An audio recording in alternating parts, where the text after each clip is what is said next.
Bwana, wanajeshi wa serikali ya DRC Congo wamekubali ya kwamba wameshindwa mapigano na inawezekana katika miezi ya hivyo karibuni serikali ya Felix Tshisekedi ikaweza kuachia madaraka kutokana na kile ambacho kinaendelea katika nchi ya Congo.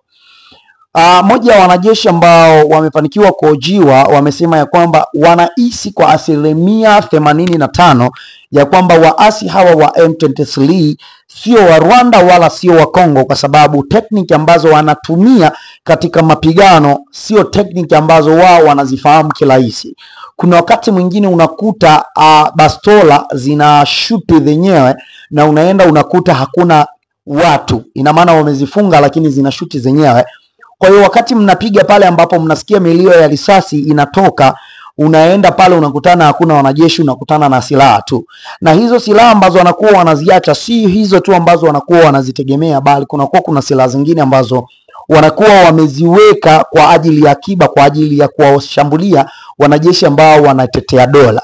Kwa hiyo kwa siku za karibuni hivi tutegemea labda pengine Felix Tshisekedi anaweza akanyosha mikono juu na kubali waasi hawa wa M23 waweze kuchukua dola, kama ambavyo walikuwa wanasema ya kwamba wenyewe wanataka dola, hawataki tu miji ambayo wameweza kuitawala. Tukumbuke kabisa kwamba waasi wa M23 wameweza kutawala miji ya Goma, Bukavu, Kivnos pamoja na miji mingine ambayo inaitwa Bunagana, lakini pia wanataka waitawale Kinshasa. Na hivi majuzi tulisikia kwamba kuna wanajeshi wa M23 wameweza kuvamia kambi ambazo zimeonekana zipo Kinshasa, na mapigano yamekuwa makali sana kiasi kwamba hadi serikali ya DRC Congo, serikali kupitia rais wao Felix Tshisekedi, iliweza kuwakamata wanajeshi baadhi ambao walikuwa wakiwakimbia waasi hawa. Na wanajeshi hawa walipofikishwa mahakamani, ni kweli walikiri ya kwamba tekniki za waasi wa M23 ni tekniki kubwa sana, hivyo wao kama wao wameweza kushindwa kukabiliana nao.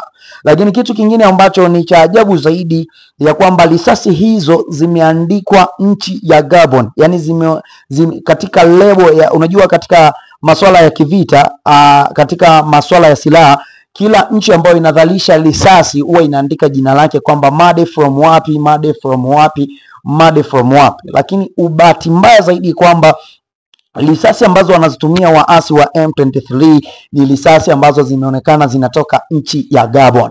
Na watafiti wa mambo wameenda mbali na kusema ya kwamba mbona Gabon hakuna viwanda?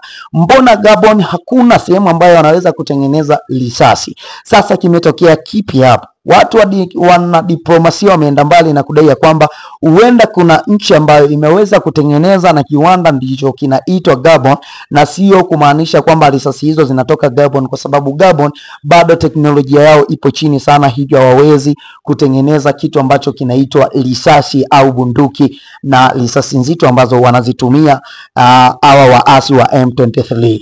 Licha ya kwamba Felix Tshisekedi ameweza kuomba msaada katika Umoja wa Mataifa, yani ninapozungumzia Umoja wa Mataifa nazungumzia United States Nation, yale mataifa ya Ulaya ambayo wenzetu wana teknolojia ya kutengeneza risasi, wana teknolojia ya kutengeneza mabomu.